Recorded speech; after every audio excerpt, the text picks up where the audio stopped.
انور مقصود کی حالیہ گستاخی۔ الیکشن ہوں گے یا نہیں، یہ بات نہ الیکشن کمیشن جانتا ہے، نہ سرکار، نہ عدالت، نہ خدا جانتا ہے، صرف فوج جانتی ہے۔ یہ واہیات کہنے والا 84 سالہ بوڑھا انور مقصود ہے، جس کی شہرت عامیانہ اور اخلاق باختہ گفتگو ہے۔ ان کی باتیں اور ان کے خیالات قابل مذمت اور قابل ماتم ہیں، مگر دکھ کی بات یہ ہے کہ جن باتوں پر انسان کو رونا چاہیے تھا ان پر لوگ ہنستے ہیں۔ ماضی قریب یا ماضی بعید میں وہ کیا کہتے رہے، اس سے مجھے کوئی سروکار نہیں۔ مسئلہ تب بنا جب اس نے 2 دن پہلے مذکورہ بالا گستاخی کی۔ اس نے لوگوں کو ہنسانے کی خاطر وہ کہہ ڈالا جس کو ایک باشعور اور صاحب ایمان سنے تو پورے جسم پر خوف سے کب کبھی طاری ہو جائے۔ پتہ نہیں ہیرو بننے کے شوق میں لوگ کس حد تک گر جاتے ہیں۔ ہمارا قومی المیہ ہے کہ اللہ کسی کو بولنے یا لکھنے کی قوت عطا کرے تو سب سے پہلے وہ مذہب اور اہل مذہب کے خلاف لکھنے اور بولنے لگ جاتے ہیں، کیونکہ آج کل یہ ٹرینڈ بن گیا ہے، جتنا آپ دین اسلام کی بنیادی تعلیمات کے متعلق اعتراضات کریں گے آپ اتنے بڑے افلاطون سمجھے جائیں گے۔ حالانکہ سوچنا چاہیے کہ ہم مسلمان ہیں اور مسلمان کے لیے زندگی گزارنے، رہن سہن، بول چال کی حدود مقرر ہیں، جن کی پاسداری بہرحال ضروری ہوتی ہے۔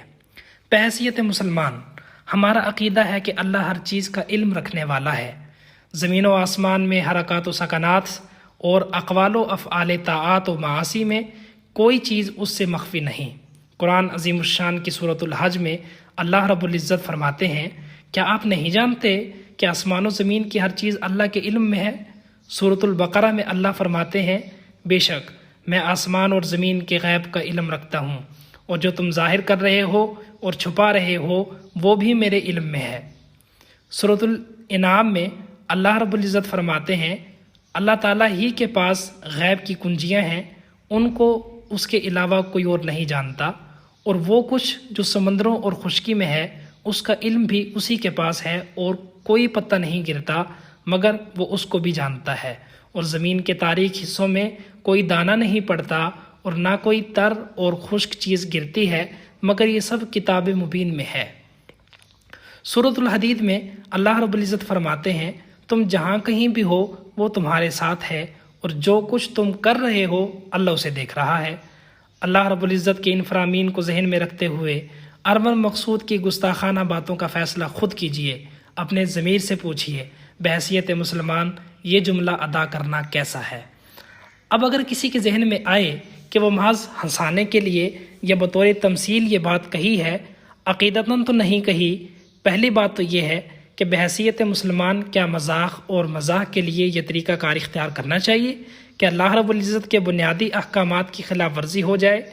فقہائے کرام نے لکھا ہے کہ اللہ تعالیٰ کی ذات اور صفات یا اس کے اوامر و نواہی کے لیے گستاخانہ کلمات استعمال کرنا موجب کفر و ارتداد ہے۔ تاہم اگر یہ شخص توبہ کرے تو اس کی توبہ قبول ہے، اور اگر شادی شدہ ہو تو توبہ کے بعد تجدید نکاح کرنا بھی لازمی ہے۔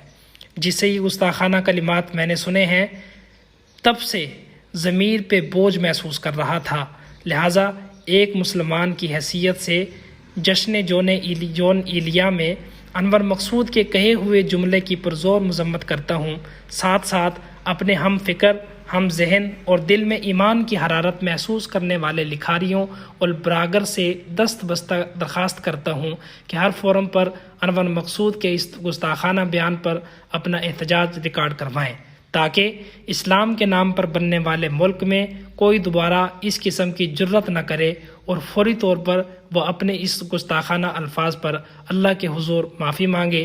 بے شک اللہ رب العزت غفور الرحیم پروردگار ہے۔